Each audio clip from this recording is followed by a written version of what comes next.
At gate C22, my grandmother stood quietly, dressed in her navy cardigan and holding an envelope that should have contained her boarding pass. Her hands trembled. He said, "There's no ticket for me," she whispered. My father glanced back, cold, dismissive, and walked away without another word. $20,000 she'd given them, just to be left behind. They boarded the flight. I stayed. 3 weeks later, when they returned laughing, I was waiting with a man in a sharp suit. In his hand was a folder. Inside? The consequences of betrayal. This isn't just a story, it's a reckoning. And it all began that Thanksgiving. My name is Emma Warren, and I was 38 the Thanksgiving my world split clean in two. I'm a trauma nurse at Sacred Heart in Spokane. People often say nurses are built for compassion, but I never had to be taught how to care. I was raised by a woman who made kindness her whole personality. That woman was my grandmother, Ruth. And in many ways, she raised me more than my own parents ever did. My childhood was a carefully packaged contradiction. Our home was pristine, cold, and painfully curated. My father, Charles Warren, was a well-known attorney who'd built his career defending high-profile clients and crushing reputations with a smile. My mother, Gloria, was equally polished, a beauty consultant whose emotional range never reached beyond a cocktail smile. Love in that house came with terms and conditions. Speak softly, look perfect, never need too much, except when I was at Grandma Ruth's. She lived just outside town, in a one-story clapboard house with hydrangeas that bloomed like clouds and a picket fence that always leaned slightly right like it was listening. Summers there smelled like cinnamon bread, fresh laundry, and old paperback novels. I'd spend weeks barefoot in her garden, baking lopsided cookies and listening to her hum Ella Fitzgerald while knitting in the afternoons. When I cried about being picked last in gym class, she handed me a paintbrush. When I brought home a B in algebra, she baked me a pie and said, "It's not the grade that matters, honey, it's how you feel about yourself when the pencil's down." She made me feel seen, not useful, not presentable, just loved. But every time I returned home, that warmth vanished like fog under fluorescent lights. My parents tolerated me the way one tolerates airport announcements. Necessary, but interruptive. I wasn't ambitious enough for Charles, not elegant enough for Gloria. At dinner, they asked about my weight more than my classes. And when I became a nurse, my father looked disappointed that I hadn't chosen law, muttering something about wasting a brain on bedpans. Still, I stayed close to Grandma Ruth. I visited her weekly, called her daily, and spent holidays with her, even when it made my parents' lips tighten. I was her person, and she was mine. So that Thanksgiving, when everyone suddenly showed up at her house, parents, aunts, cousins in coordinated sweaters, it felt off. They brought pies from bakeries they'd never cared for, wine bottles with decorative bows, and voices an octave too high. Even Aunt Linda, who usually forgot Grandma's birthday, hugged her twice before dinner. We gathered around her worn mahogany table. She'd made her famous sweet potato casserole, green beans with crispy onions, and turkey so tender it fell apart with a glance. "Looks like everyone's here," Grandma said with a bright smile. Her eyes darted toward me, soft and proud. I smiled back, but something in my chest tightened. My father clinked his glass. "I just want to say how wonderful it is to have the family together under one roof. It's been too long. And Mom, this meal, unbelievable, you've outdone yourself." Gloria nodded, her diamond earrings catching the light. "You always put love into every bite, Ruth." Even my cousins Tyler and Brooke looked up from their phones for a second to mumble, "Yeah, it's really good. It was surreal." These were the same people who usually ditched Thanksgiving for Aspen or Hawaii, who barely called or sent a card. Now they were smiling like a Hallmark movie, and I couldn't figure out if I'd missed something or if something was being set up. Grandma Ruth beamed, her cheeks flushed from the oven heat and unexpected praise, and I sat there, smiling, chewing slowly, pretending nothing felt wrong. The clinking of glasses settled, and just as I reached for another bite of casserole, my father leaned back with that too relaxed posture that always signalled a sales pitch. "You know," he began, swirling wine in his glass like a TED talk was about to start, "I've been thinking a lot about legacy lately, about what really matters, time together, memories, not just money or titles." Gloria chimed in, placing a manicured hand on his arm. "And what better time to create those memories than now, when we can all still travel and enjoy life?" He nodded, eyes gleaming. "Exactly. So I have an idea. What if we all took a trip to Europe, as a family? Rome, Paris, London, 3 weeks. First class all the way." There were audible gasps and murmurs around the table. Even Tyler looked up, momentarily interested. "Seriously?" Aunt Linda asked, wide-eyed. "You'd organise all that?" My father raised his glass. "If we split the effort, absolutely. It's time we celebrated each other." I glanced at Grandma Ruth. She was silent, blinking as if trying to decide whether this was a dream. "That sounds wonderful," she finally said, voice trembling. "Of course we'd go slow," Gloria added. "Elevators, wheelchairs if needed. Mom, you'd have your own room. We want you there more than anyone." The words "more than anyone" hung in the air like perfume, sweet but artificial. Then came the kicker. "We just need a little help with the deposits," Charles added lightly, like it was nothing. "I've already fronted part of it, but bookings are tight. About 20,000 short, the rest I'll cover. But with your support, Mum, we could lock it all in next week." Silence fell like a curtain. My fork paused mid-air. 20,000. I looked at my grandmother, expecting her to blink, to ask questions. Instead, she smiled, eyes wet. "If it brings everyone together," she whispered, "it's worth it." A tight knot formed in my stomach. I wanted to speak, to question him, to remind everyone that 2 years ago Grandma had loaned him money for a business opportunity he never mentioned again. That loan had been $12,000, and he'd never paid it back. I had stumbled across the receipts by accident when helping her with online banking. She never spoke of it. When I asked, she simply said, "He was going through a rough patch, dear." And now I watched her nod along as Charles listed hotels near the Seine and gondola rides in Venice. Her eyes lit up, her smile cracked open like a child's. "I've never been anywhere outside the States," she said quietly, almost as if confessing a secret. "Always dreamed of seeing Europe."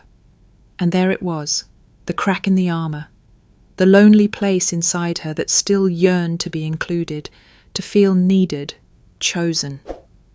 Part of me burned. The other part broke. I stayed quiet. Because how could I ruin the first time in decades she felt like more than a holiday convenience? So I swallowed my suspicion. Let the wine flow and the laughter build. Because that night, Grandma Ruth looked happy, and I didn't have the heart to be the one who stole that from her. The morning of the flight arrived with a crisp November chill and a strange, buoyant energy. Grandma Ruth was ready hours before any of us. She wore her navy cardigan, the same one she'd saved for occasions, buttoned to the top, paired with a floral scarf, and her old but polished black flats. Her suitcase was tiny, the kind you'd take on a weekend retreat, not a 3-week European tour. "I packed light," she said proudly, "so I won't be in anyone's way." I smiled, brushing her shoulder lightly, even though my stomach had been in knots all morning. There was something in my father's voice the night before when he told her, "Don't worry about a thing, just show up." That felt too smooth, too rehearsed. At the airport, Dad snapped into general mode, barking orders about check-in times, checking passports, waving us forward like we were part of a corporate retreat. Aunt Linda obsessed over her travel pillow. Gloria snapped at Brooke to put her phone away. In the chaos, no one really spoke to Grandma. She held my arm as we moved through the terminal, her eyes wide in quiet awe. "I haven't been to an airport this big in years," she whispered. When we reached the international check-in counter, Dad strode ahead, charming the clerk with his polished smile and loud friendliness. "7 tickets," he said, confidently, laying down the travel folder. The woman began scanning passports. Then she paused. Her fingers hovered over the keyboard. She checked the screen, frowned. "I'm sorry," she said, turning slightly toward him. "We only have 6 confirmed passengers in this reservation." Dad blinked. "That's impossible. There should be 7. Charles Warren, Gloria Warren, Linda Brooks, Tyler Brooks, Brooke Brooks, Emma Warren, and Ruth Warren, my mother." She typed again, clicked, then shook her head. "There's no Ruth Warren listed. Not on this booking. No record of a ticket ever being issued." A strange silence fell. Grandma looked at me, then at Dad, confused. "Charles?" she said softly. Dad turned to the clerk, keeping his voice calm, but his jaw twitched. "This has to be an error. I booked everyone together." "I'm sorry, sir, but the manifest shows only 6 travellers. If she wasn't issued a ticket, she can't proceed past security." Grandma's hands trembled around the handle of her suitcase. "I paid," she whispered. "I gave the money." "It must be a website glitch," Dad said too quickly. "These things happen." Aunt Linda jumped in, like backup in a bad play. "Maybe it's a blessing in disguise, Mom. These flights are long, and you said your knees were acting up. Maybe this is the universe's way of telling you to rest." My breath caught. The audacity. Gloria placed a cold hand on Grandma's shoulder. "We'll bring you back souvenirs, pictures, stories. It'll be like you were there." Grandma's eyes glazed. Her shoulders sagged slightly. "And Charles?" He turned to the clerk again, thanking her, then gathered his bag and began walking toward security like the matter was settled. Just like that. Like she was baggage that got lost in processing. I reached for Grandma's hand. It was cold. And I knew, whatever this was, it wasn't a mistake. I watched them disappear past security. My father, mother, aunt, and cousins. Their luggage rolling easily behind them. Their chatter rising and falling like nothing had happened. Grandma and I stood frozen by the check-in desk. The world bustling around us, while we remained still, 2 statues in the wrong scene. I turned to the airline clerk. "Could you check the original booking?" I asked, keeping my voice steady. "When was it made?"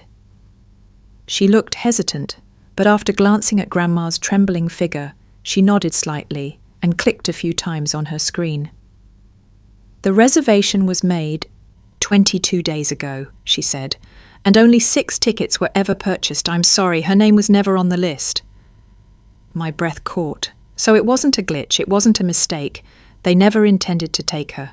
I thanked the clerk and stepped away. Grandma had sat down on a nearby bench, her suitcase between her knees, hands clasped tightly over the handle. She didn't cry. She didn't say a word. I sat beside her. For a moment, I just watched her. The lines in her face seemed deeper. Her eyes were duller than I'd ever seen them. And I realized something quietly devastating.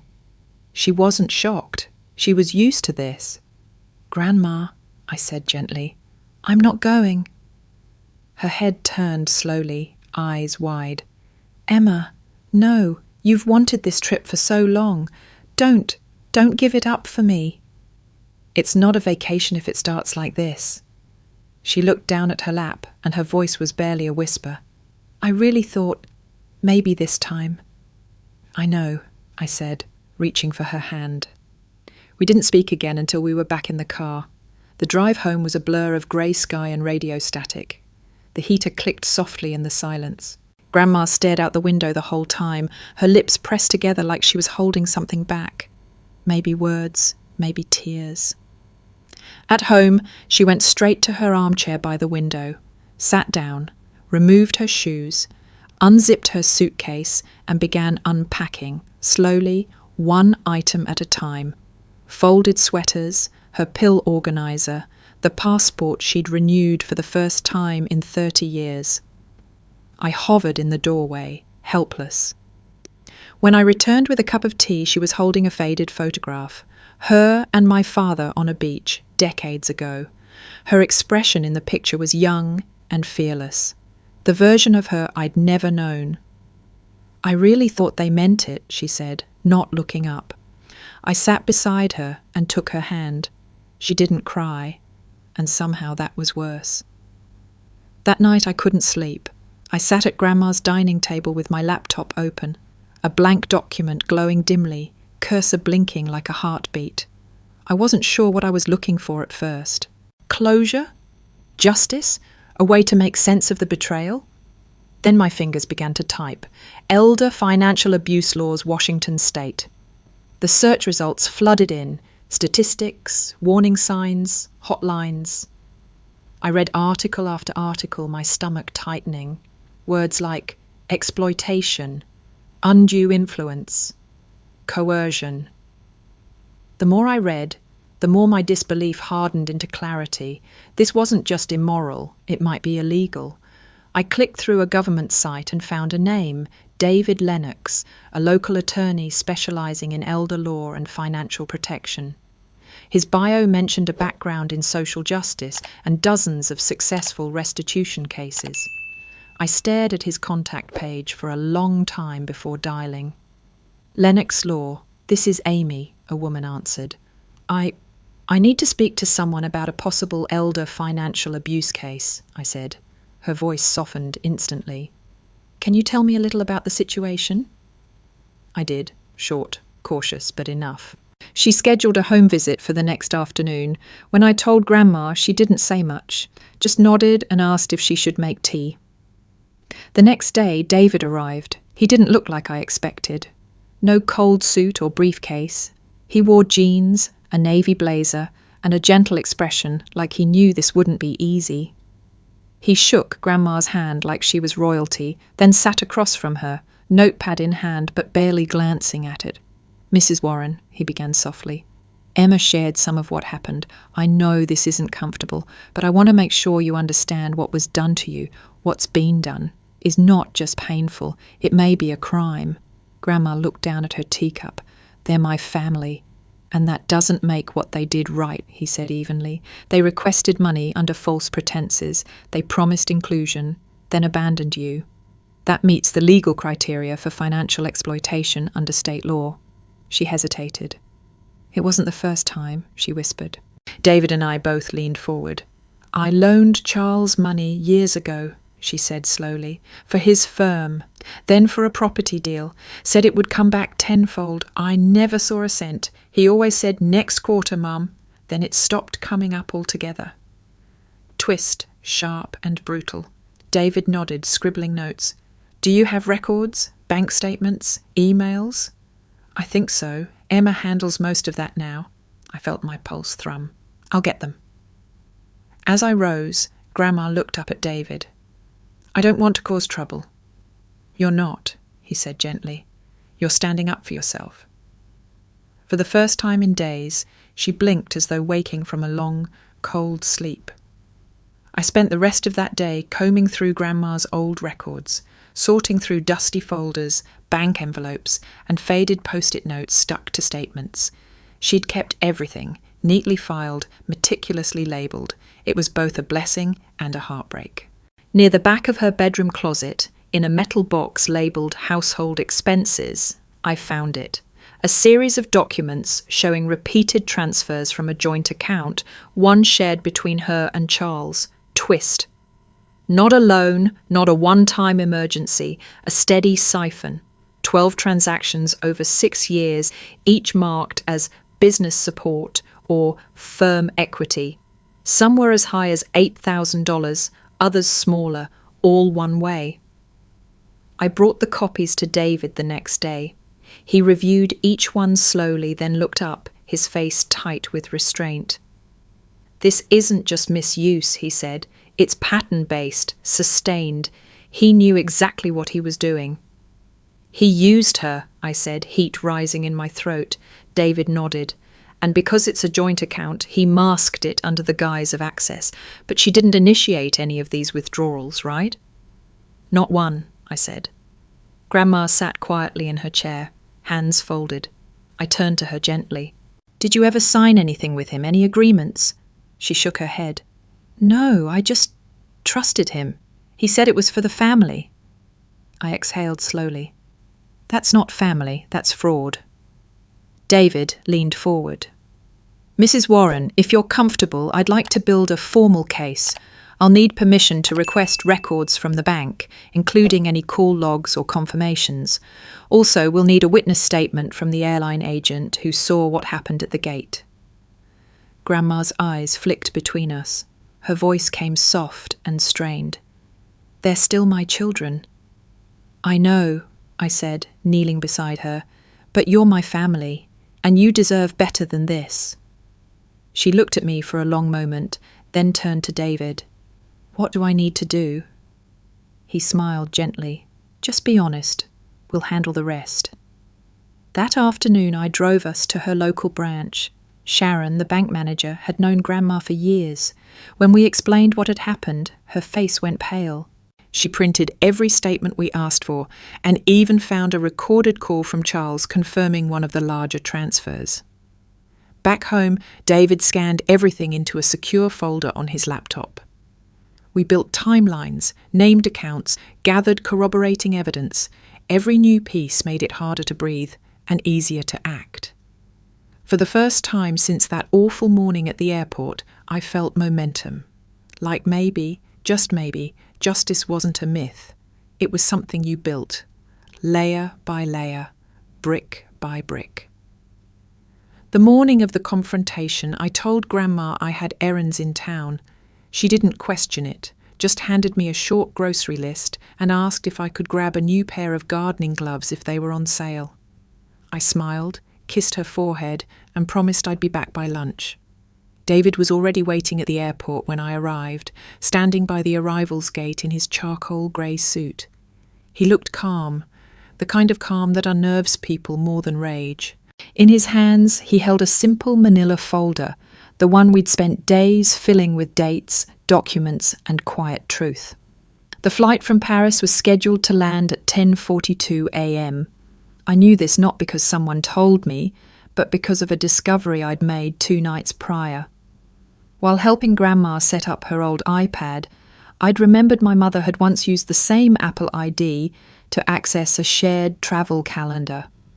Out of curiosity, I tried logging in. It worked. Twist. There it was.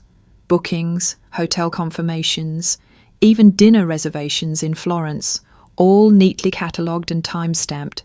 The kicker? The itinerary had been finalised exactly 3 weeks before the flight. The same week my father asked Grandma for money. I stared at the screen in disbelief. Every plan, every name, except hers. Now, standing beside David, I scanned the faces, exiting the gate. There they were. Charles walked out first, his shoulders squared, dragging 2 oversized designer suitcases plastered with Paris and Rome stickers. Gloria followed in oversized sunglasses and a white trench coat, looking like she'd walked off a magazine spread. Behind them came Linda, taking selfies with Tyler and Brooke, who were laughing at something on a phone screen. They looked radiant, relaxed, triumphant, until they saw me. I stepped forward slowly. David followed, calm and steady. Charles froze mid-step. "Emma?" he said, confused. Gloria removed her sunglasses. "What are you doing here?"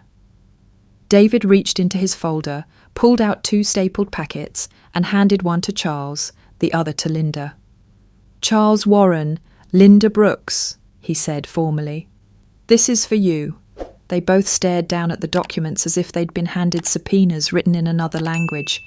"What is this?" Charles barked. David didn't flinch.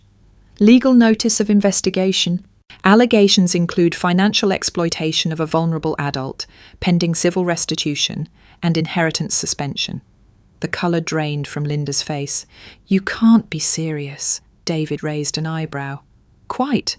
And I just stood there, waiting. Charles's eyes darted over the first page of the summons, then the second, his brows furrowing deeper with every line. Gloria stepped closer, trying to snatch the paper from his hands, but he waved her off. "This is ridiculous," he spat. "You're suing your own family." David didn't blink. We're pursuing lawful restitution on behalf of a vulnerable adult. Your actions qualify as sustained financial manipulation and deception. Linda looked up from her copy, voice shaking.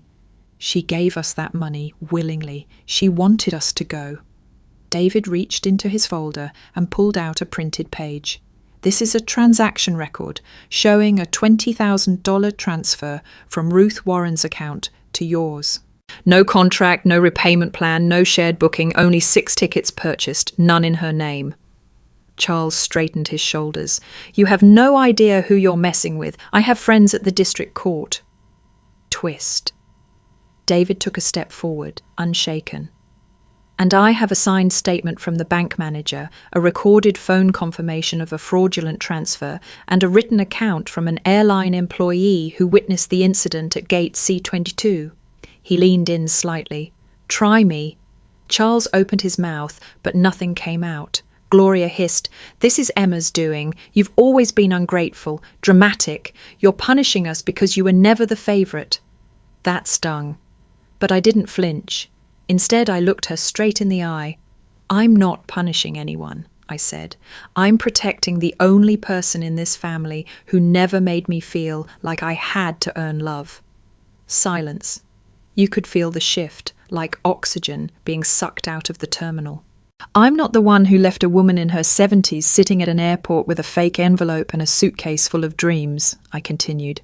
You did that. You made her feel like a burden, and now you want to act like victims because someone finally said, enough? David gently touched my elbow, reminding me to let the paperwork speak louder.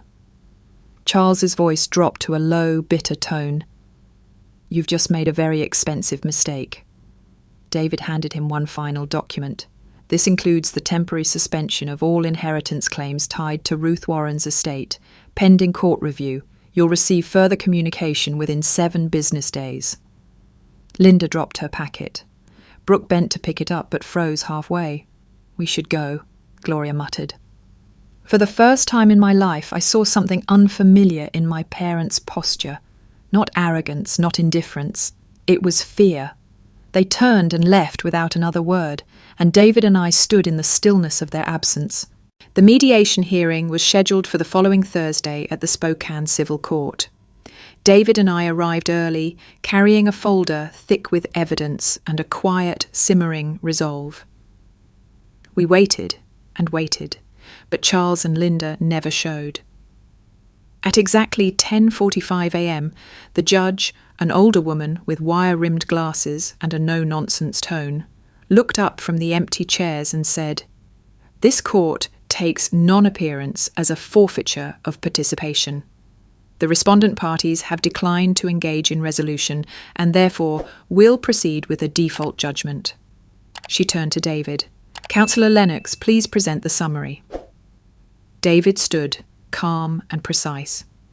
He outlined the deception, the request for money under false pretenses, the absence of a purchase ticket, the long-term financial withdrawals through a shared account. He detailed the emotional and financial abuse with the clarity of a surgeon. The judge listened, nodding occasionally. At the end, she made her ruling. Full restitution in the amount of $20,000 shall be paid to Ruth Warren within 30 days. Additionally, until further review, all inheritance rights associated with the estate of Ms. Warren are hereby suspended for Charles Warren, Linda Brooks, and their legal spouses. It was official. The paper shield had become a sword. Twist. As we packed up our documents, David paused, flipping through one of the bank statements again. Emma, he said quietly, have you seen this name before? He pointed to a transfer logged 6 months prior, $10,000 withdrawn from Grandma's joint account and wired to an unfamiliar name, Alan Dorsey. I shook my head. Who is that? David's brow furrowed. It's not a known family member, and it's not listed on any business records I've seen tied to Charles. Could be a shell or private broker. My pulse quickened. Do you think he's hiding funds? David nodded slowly. It's possible. Or worse, laundering assets under someone else's name to avoid liability. He pulled out a notepad. "We're going to need subpoenas, more account records. Let's widen the net." Outside the courtroom, the air felt different. Not lighter exactly, but more charged. We weren't just chasing justice anymore. Now we were uncovering something bigger. 2 days after the court ruling, Grandma called her estate attorney, a man named Mr. Hendricks, who had drafted her will nearly 20 years earlier. His voice on speaker was warm but puzzled. "I thought we might not speak again, Ruth," he said with a light laugh. "You always said you were too old for changes." "Well," she replied, her voice firm but even, "turns out I'm just old enough." We met with him that afternoon. He laid out the original will, each page a relic of trust and tradition. Charles was listed as executor. Linda was allocated half of the family property. Brooke and Tyler were named as residual beneficiaries. Grandma read each line silently, then looked up. "I want them all removed." Mr. Hendricks blinked. "All of them?" She nodded. "They've already taken more than I ever intended to give. The rest will go to someone who's earned it." He turned to me, a quiet question in his eyes. "I'm not asking for anything," I said quickly. But Grandma raised her hand. "I am. I want Emma to be my advocate, my legal representative for all financial matters." The lawyer adjusted his glasses. "That's easily done." Twist. Then she added something that surprised even me. "I'm selling the house." Both Mr. Hendricks and I froze. "You what?" I asked. She nodded slowly. "I've spent too many years walking the same paths, sitting in the same chair, hoping for people to love me better. I'm not waiting anymore." I didn't speak, not because I disagreed, but because I'd never seen her so clear-eyed, so resolute. Mr. Hendricks updated the paperwork over the next few days.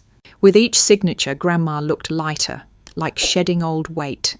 And I watched a woman who'd been dismissed, silenced, and used finally reclaim her name. It wasn't revenge, it was freedom. After decades of quiet sacrifice, Grandma Ruth enrolled in a watercolour class at the community centre. She grumbled the first week, muttering that she was too old to dabble, but every Thursday morning she put on lipstick and her soft lavender shawl, clutching her little canvas portfolio like it was a treasure chest. And it was. By the third week, she stopped pretending to hate it. She started coming home with swatches of tulips, mountains, even one surprisingly good portrait of a grey cat that looked suspiciously like the neighbours.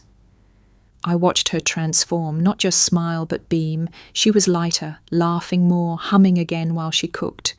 The house felt different, as if it had absorbed her joy. One Saturday, the community centre hosted an art fair. She was hesitant to participate. Who'd want to buy an old lady's doodles? But I signed her up anyway and framed 3 of her best paintings, one of her garden, one of a field of yellow tulips, and one of a bench under a large oak tree. To her shock, all 3 sold within 2 hours. One woman asked if she took commissions. Another offered to feature her in the monthly Senior Artists newsletter. Tears welled up in Grandma's eyes that evening as she held the envelope of cash. "I've never been paid for something I made with my hands," she whispered. That night, she cooked her favourite meal, lemon roast chicken, and poured 2 glasses of wine. "To new beginnings," she toasted, "and to finally living for myself." I clinked glasses, feeling the air around us thrum with something I hadn't felt in months: peace, twist. The next week, after her painting class, she came home with flushed cheeks and a smile I hadn't seen before. "Emma," she said slowly, "you remember when I told you about the boy I almost married before your grandfather?" I nodded, vaguely. A story about a boy who wrote poetry and once carved her name into a tree near Lake Pendleton. "He came to class today." I blinked. "What?" "He said he saw my name on the flyer and thought it couldn't be anyone else. His name is Henry Lang. He's retired now, widowed, and he wants to buy me coffee." She looked bashful and 16 all over again, and just like that, life opened a new door. That spring, I applied for the master's program in gerontology and elder advocacy at Idaho State University. I hadn't stepped into a classroom as a student in over a decade, but something in me had shifted. Watching Grandma reclaim her dignity lit a fire I couldn't ignore. I wanted to help others like her, those who didn't have a voice or a granddaughter willing to fight for one. I told her the night I got my acceptance email. Her eyes welled with pride. "I always knew you'd take care of people," she whispered.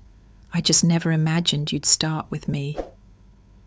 We had settled into our new home by then, a modest, sunlit place on the edge of town. It wasn't big, but it had a small porch, a garden bed, and a quiet energy that suited us. Grandma took to it like a bird to sky. She filled the kitchen with plants, repainted the mailbox, and started a daily routine of feeding the jays and hummingbirds that visited our fence. I planted tulips along that fence, just like the ones she loved. Yellow, mostly. "Yellow tulips mean hope," she told me once when I was a little girl. "Not joy, hope. Joy fades, but hope hangs on." One afternoon, while we were sorting through paint tubes in her art bin, I got a call from a local journalist. He'd heard about the case through court filings and community chatter. He wanted to do a profile on Grandma, on her courage, her art, and her stand against elder exploitation. I brought the offer to her carefully. She listened, stirring her tea in slow circles. Then she shook her head. "I'm flattered," she said gently. "But I don't need a spotlight. I don't want to be the story people cry over on Sunday mornings. I don't need pity." I started to protest, but she smiled and cut me off. "I don't need their sympathy, sweetheart. I needed the truth. And now I have it." Twist. She sent back a handwritten note declining the interview, and I watched the news anchor on TV the next week speak about a local woman of quiet strength without naming her. That was enough. Word still spread, though. Neighbours stopped by more often. Her art class grew. People sent her thank you notes. One woman dropped off flowers and said, "You reminded me to call my mother." Every time someone thanked her, Grandma would just nod and say, "I'm no hero. I just stopped pretending silence was loyalty." The admiration grew, but she never let it define her. She was done being defined by others. As winter melted into spring, Grandma Ruth began to slow down. She still painted sometimes, still hummed softly when the wind moved through the tulips outside, but her steps grew shorter, her naps longer. Some days she simply sat on the porch wrapped in her favourite quilt, a book open in her lap, unread.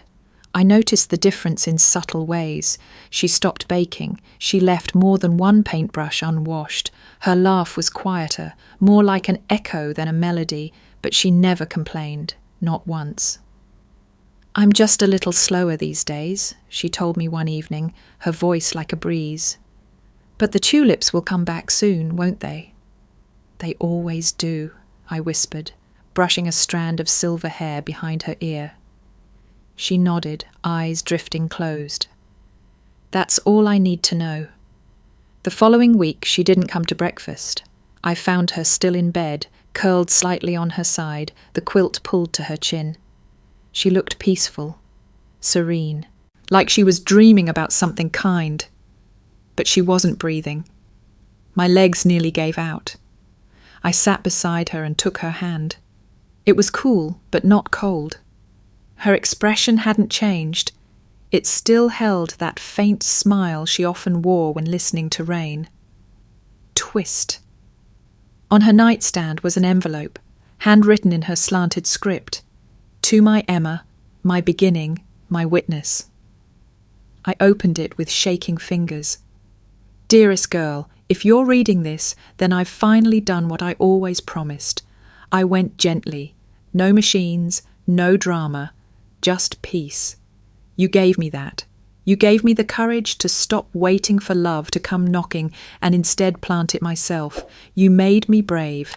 You showed me that silence isn't noble when it protects cruelty, and that kindness without boundaries isn't kindness at all. You didn't just give me my voice back. You reminded me I had one all along. And you're more than my granddaughter. You're not just hope. You are the legacy of kindness I leave behind. Keep blooming, Always, Grandma. The paper trembled in my hands, blurred with tears I hadn't realized were falling. I held it to my chest, whispering the words again and again, "You are the legacy of kindness I leave behind." And in that moment I knew her life hadn't ended. It had passed forward, through me. We buried her beneath a quiet oak near the lake, just outside town. The kind of place she used to describe in her paintings, wide sky, soft grass, and the steady hush of water nearby. It was simple, no hymns, no long-winded sermons, just the way she wanted. The people who came weren't from the old family photo albums, they were her now family. Friends from painting class, the florist who helped her pick tulip bulbs, Sharon from the bank, even the clerk from the art store brought a bouquet. A few dropped off baked goods afterward, sharing memories like delicate keepsakes. No one from our bloodline showed up. No Charles, no Gloria, no Linda, not even a card. But there was no emptiness, only warmth. After the guests had left, I stayed behind. I planted a circle of yellow tulips around her headstone, each bulb placed with care, pressed into the earth like a vow. "Hope," she'd said. "Yellow tulips mean hope." It felt like a conversation now, not a memory. In the months that followed, I finished grad school, walked across the stage in cap and gown, with her locket around my neck. My degree in hand felt less like a trophy and more like a torch. I took a job with the Elder Justice Initiative, helping investigate financial exploitation cases across the state. I sat across from clients with eyes full of fear and voices full of silence. I listened. I explained. I helped them find the words they'd buried under years of guilt. Every time I sat with someone on the verge of speaking out, I'd think of her. I'd think of the way she folded her hands, the way she said, "They're still my children," and how she finally chose herself. Back home, the garden flourished. I planted more tulips each spring until the fence line bloomed like a golden river. People walking past would stop to admire them. Some asked to take photos. A few asked what they meant. I'd say, "They're for someone who never stopped believing in hope, even when the world told her not to." Twist. One summer evening, as I sat on the porch sipping tea, a letter arrived. No return address. The handwriting was familiar, too familiar. I didn't open it. Instead, I placed it in a drawer labelled unanswered, next to a stack of others that had trickled in over the past year. Apologies, long overdue. Guilt laced in vagueness. No ownership, no change. I didn't need them. I had the tulips, the porch, the quiet. I had her. As dusk settled and the wind stirred the blossoms, I looked out over the golden fence line and whispered, "Grandma, I am still blooming," and that was enough.